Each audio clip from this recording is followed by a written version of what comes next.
업무 정지 기간 중에 부동산 매매 등을 의뢰받아 인터넷 포털 사이트에 부동산 매물 광고한 것은 업무 정지 기간 중에 업무를 한 것에 해당된다. 저한테도 제가 시군구에서도 저한테 이거 업무 정지해야 되냐 이런 문의가 많이 오더라고. 이게 가장 문제가 되는 것은 사실은 일반 의뢰인보다도 개업 공개사 상호 간의 경쟁업소를 민원 넣는 경우가 많이 있더라고요. 현실적으로 보면. 옆에 경쟁업소에서 민원을 넣었어요. 그래서 업무정지를 당했어요. 업무정지 당했는데 우리 정보망이라든지 개업공개사들이 보는 포털 사이트 정보망 있잖아요. 뭐 예를 들면 레저, 트래비 이런 정보망에 매물이 등재되어 있다고 또 민원 넣은 거예요. 이게 업무정지 기간 중에 업무하고 있다고.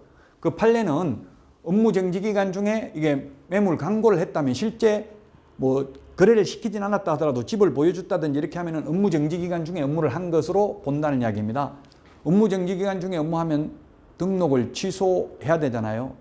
사실 만약에 6개월 업무정지 당했는데 6개월 동안 문 닫아놓고 전혀 업무를 하지 않는다면 그 권리금 다 날아가는 거고 손님 다 뺏기고 거의 망하는 거죠. 그래서 가급적이면 여러분들이 법을 지키도록 노력은 해야 됩니다. 100% 지킬 수는 없는 법이지만 그래도 최선을 다해서 노력을 하려는 마인드는 가지고 있어야 됩니다. 우리 업무정지 사유에 보면 그 밖에 이 법 또는 이 법에 의한 명령 위반이라고 되어 있습니다. 포괄적인 규정이 있기 때문에 뭐든지 걸리면 전부 업무정지는 무조건 당할 수 있습니다. 전부 나와서 샅샅이 다 조사하면 확인설명서, 계약서, 우리 계약서 5년 보존해야 되고요. 확인설명서 3년 보존해야 되잖아요. 그 3년치, 5년치 다 조사하면 무조건 하나는 위반하는 거 나옵니다. 여러분들이 특히 조심해야 될 게 확인설명서에 공란, 빈칸만 남겨두어도 이거는 확인설명서 작성 위반입니다. 예, 확인설명서 작성, 교부 보존하지 않는 경우 업무정지죠. 업무정지 사유라고요.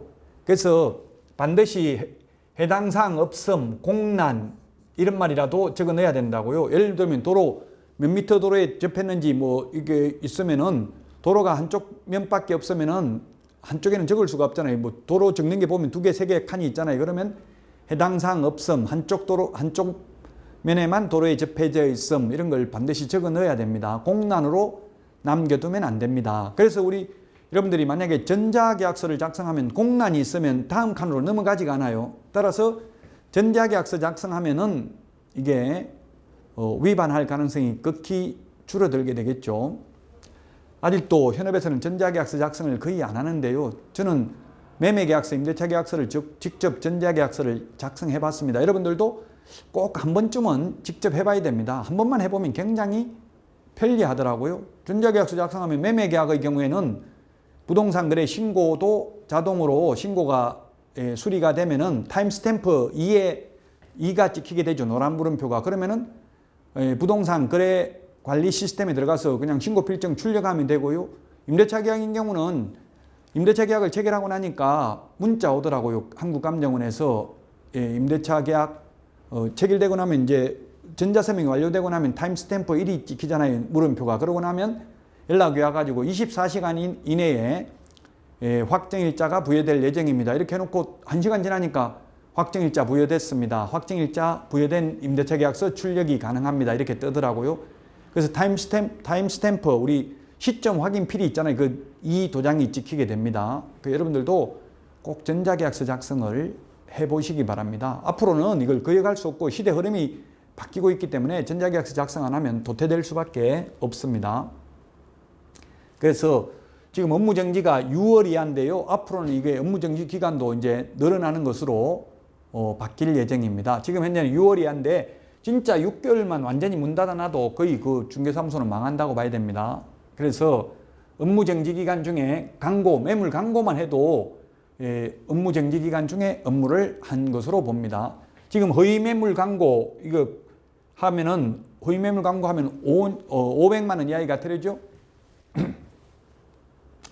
자, 이 광고 이게 정부에서는 이게 광고가 문제가 많이 있다고 보고요. 처벌 규정을 대폭 강화했습니다. 광고와 관련해서 처벌 규정을 간략하게 말씀드리면 3년 이하의 징역이나 3천만 원 이하의 벌금이 있습니다. 즉 시세 결한 행위, 즉 예를 들어서 높은 가격으로 표시 광고를 유도하는 행위, 시세가 5억인데 옆에 아파트 7억인데 왜 우리는 5억으로 광고해놨냐. 우리도 7억으로 해라. 이렇게 개업공개사의 업무를 방해하면 3년 이하의 징역이나 3천만 원 이하의 벌금입니다. 시세 교란 행위, 부동산 거래 질서 교란 행위가 되겠죠.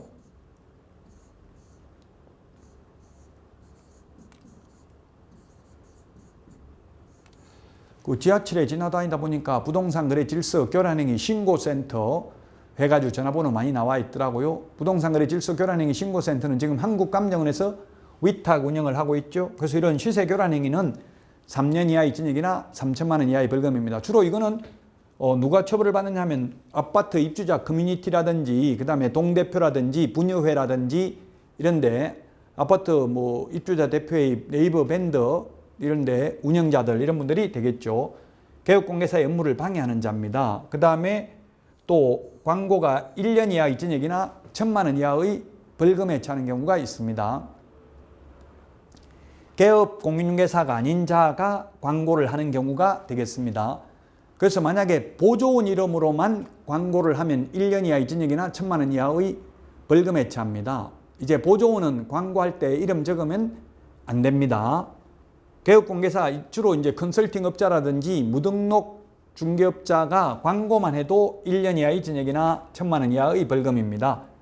무등록 중개업자가 되겠죠. 무등록자가 컨설팅 업자나 이런 분들이 광고하면 1년 이하의 징역이나 1,000만 원 이하의 벌금이고요. 그 다음에 500만 원 이하의 과태료가 있는데 이거는 허위매물 광고입니다. 거짓 광고, 허위매물 광고하는 거, 허위 광고.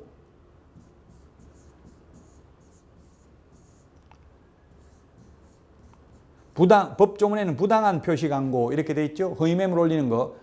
이 허위매물 올리면은 500만 원 이하의 과태료에 처한다고 하니까 포털 사이트에 20만 건이 다 사라졌다고 하더라고요. 예를 들면 우리 그 네이버에 들어가 보면 부동산 그 올려놓은 거 많잖아요. 그걸 다른 중개사무소에 옮겨놓으면 나도 그거 같이 올려버리는 거예요. 그래서 손님 전화 오면 공동중개하면 되니까 이렇게 허위매물을 많이 올려가지고 요즘은 단속 나가면 공무원이 이 주인한테 전화해봐라. 이거 당신이 의뢰받은 거 맞냐. 의뢰받지도 않았는데 매물 올리면 500만 원 이하의 과태료고요. 대표적으로 이제 허위 광고하는 게 이제 미끼 광고, 낚시 광고 이런 말도 하죠.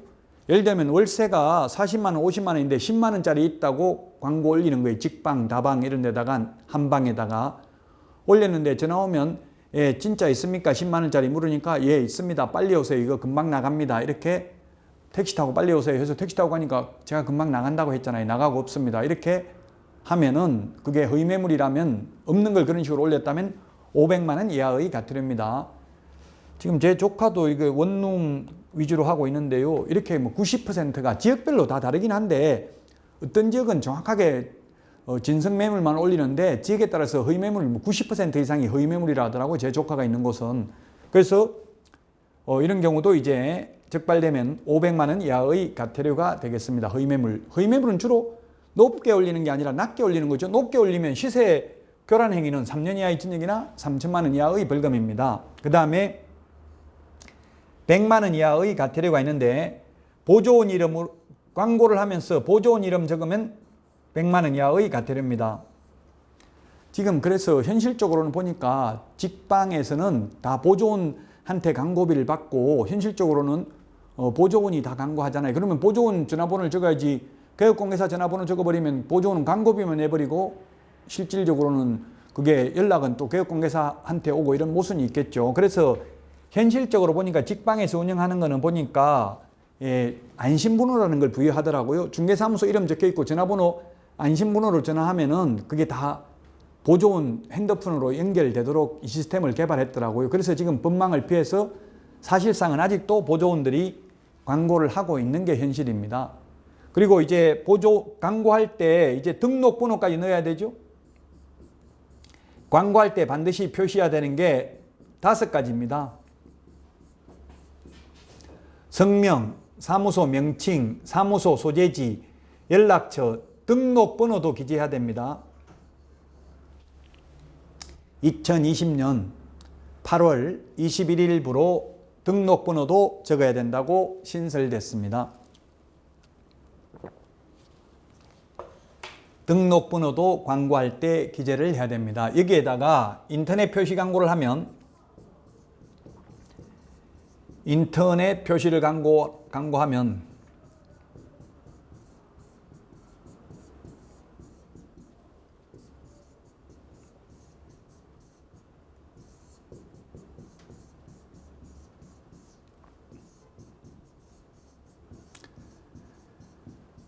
무려 18가지를 적어야 됩니다. 인터넷 표시 광고할 때는 이게 성명, 사무소 명칭, 소재지, 연락처, 등록번호 외에 또 중개대상물 소재지, 면적, 가격, 그 다음에 중개대상물의 종류, 거래 형태, 그 다음에 건축물인 경우 총청수, 그 다음에 사용승인, 사용검사 받은 날, 그 다음에 방향, 그 다음에 방의 개수, 욕실의 개수, 입주 가능일, 주차 대수, 관리비까지도 광고를 해야 됩니다.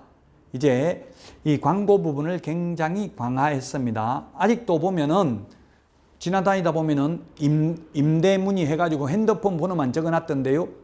경쟁업소에서 민원 넣으면 100만 원 이하의 과태료입니다. 그래서 반드시 여러분들이 광고할 때는 이게 원칙적으로 주로 광고를 어떻게 합니까? 제가 지나다니다 보니까 상가가 비어 있으면 그 빈 상가에다가 이거 흥겁으로 또는 종이로 이렇게 플랜카드를 만들어 가지고 임대문의 해가지고 임대문의라고 적어 놓고요. 그 다음에 핸드폰 번호 크게 적어 놓고요.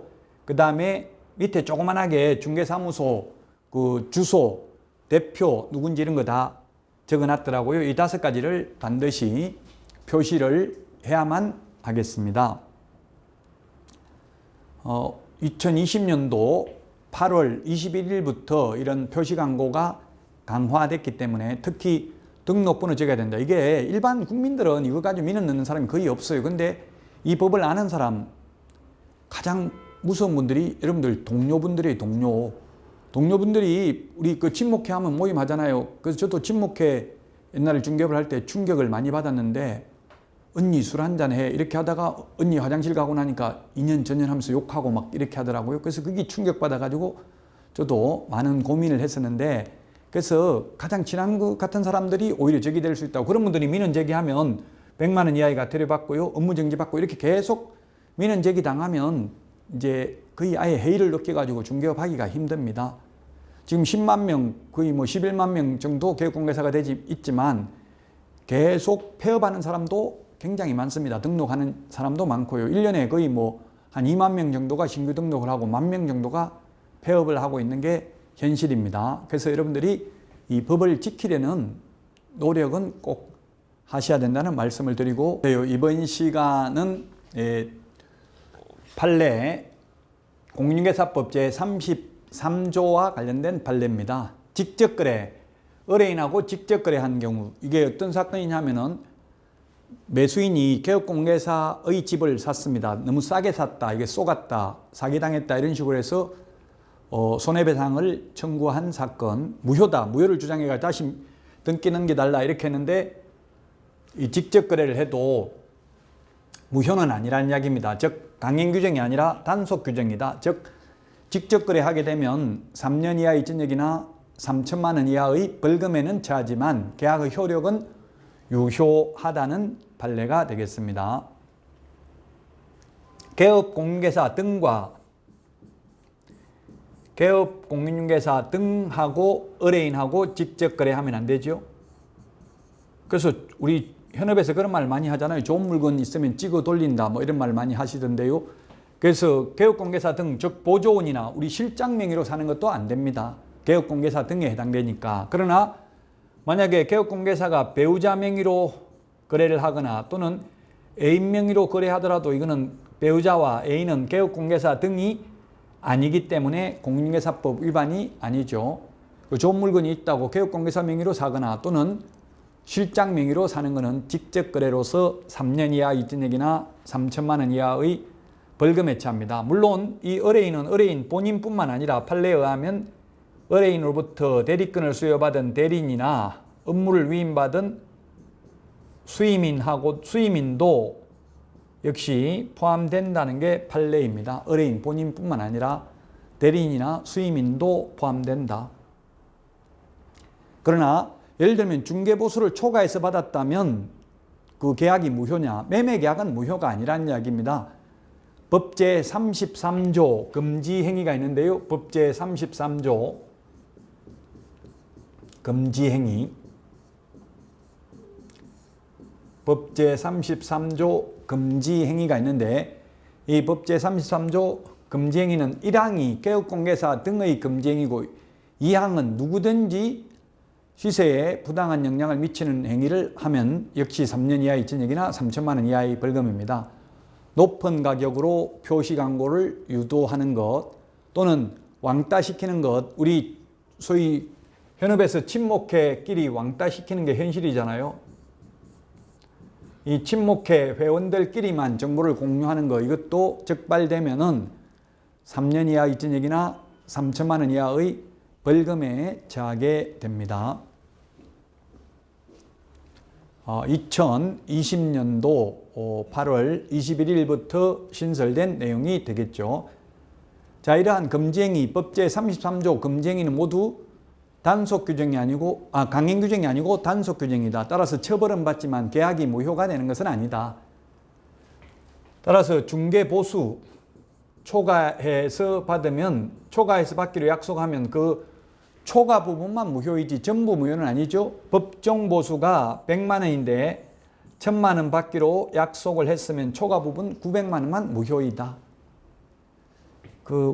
우리 여러분들 현업에서 개업 공인중개사, 중개보수 이렇게 용어가 2014년도에 바뀌어가지고 6년이 넘었는데 개업공개사님들이 보면 전부 다 아직도 업자, 중개업자, 중개수수료 이런 말을 스스로 하고 계시죠? 이건 스스로를 비하하는 것입니다. 좀 안 쓰셔야 되겠습니다. 업자라고 하면 뭡니까? 이게 청부사례업자, 사채업자, 부정적 이미지가 강해가지고 개업 공인중개사라고 용어 바꾼 것이고요. 수수료라고 하면은 장사꾼 같은 느낌이 드니까 변호사 수수료 이런 말 안 하잖아요. 변호사 보수 수임료 이런 말을 하죠. 그래서 개업공개사들의 공신력을 확보해 주기 위해서 정부에서 이걸 법을 바꿨으니까 좀 법정 용어를 사용해야 좀 품위가 있어 보입니다. 아직도 6년이 지났음에도 불구하고 수수료, 중개업자 이런 말은 우리 스스로가 사용하지 말아야만 되겠습니다. 자, 다음 판례. 자, 다음은 이 중개보조원이 의뢰인에게 피해를 입힌 경우입니다. 이 중개보조원이나 소속공인중개사가 잘못해서 의뢰인에게 피해를 입혔다 하더라도 개업공개사는 손해배상 책임이 있죠. 공인중개사법 제15조 2항에 보면은 고용인의 업무상 행위는 그를 고용한 개업공개사의 행위로 봅니다. 따라서 직원이 잘못했을 때 사장이 손해배상을 해야 됩니다. 다만 손해를 입혔다 하더라도 100% 손해배상은 없습니다. 항상 과실상계의 법리가 적용되기 때문에 의뢰인에게 과실이 있는 경우에는 그 과실 비율만큼은 상계 처리를 할 수가 있습니다. 그래서 100% 손해배상은 없다. 만약에 예를 들면 등기, 사항, 증명서 이런 것들을 제시하지 않아 가지고 의뢰인에게 손해가 발생했다 하더라도 의뢰인도 과실이 있을 경우 그 과실 비율만큼은 상계 처리를 할 수가 있습니다. 자, 그 다음에 거래 당사자가 중개사무소 개설 등록을 하지 아니한 개업공인중개사에게 중개를 의뢰하거나 미등기 부동산의 전매에 대하여 중개를 의뢰하였다 하더라도 의뢰인은 처벌받지 않습니다. 즉 무등록 중개업자는 3년 이하의 징역이나 3천만 원 이하의 벌금을 받지만 무등록 개업공개사는 처벌받지만 의뢰인은 처벌받지 않습니다. 예, 그래서 만약 의뢰인들도 무등록 중개업자에게 의뢰한 의뢰인을 처벌한다면 의뢰인들은 적법한 개업공개사인지 일일이 확인하고 매물을 내놔야 되겠죠. 그래서 의뢰인은 무등록 중개업자에게 의뢰하더라도 처벌받지 않습니다. 자, 선량한 관리자의 주요 의무에 대해서 보도록 하겠습니다. 선량한 관리자의 주요 의무는 이 중개대상물뿐만 아니라 중개상물 이외의 물건이나 권리 또는 지위를 중개하는 경우에도 선량한 관리자의 주요 의무가 있습니다. 선량한 관리자라는 게 뭐냐면 평범한 사람, 보통 사람, 평균치 사람이 지켜야 될 의무입니다. 그래서 중개상물의 권리관계 등을 조사 확인하여 의뢰인에게 설명할 의무가 있습니다. 이는 개업공개사뿐만 아니라 보조원 등도 지켜야 되겠습니다. 따라서 중개사물이 아닌 즉 지역주택조합, 이 지역주택조합이 정상적으로 건설을 해서 분양할 능력이 있는지 등도 조사 확인하여 설명할 의무가 있습니다. 그의 개업공개사는 신적인 존재가 되어야 하겠죠. 어찌 건설회사가 부도 안 내고 잘 지어서 분양을 완료할 수 있는지 여부도 설명을 하여야 합니다. 만약 이렇게 설명을 잘못해서 또는 설명을 하지 않아서 손해가 발생하면 손해배상을 해야만 합니다.